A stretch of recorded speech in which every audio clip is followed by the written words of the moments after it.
விண்ணோடு மேளச்சத்தம் என்ன, மண்ணோடு சின்ன தூரல் என்ன,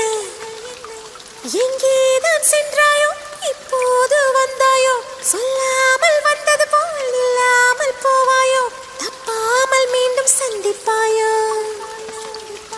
நீ வரும்போது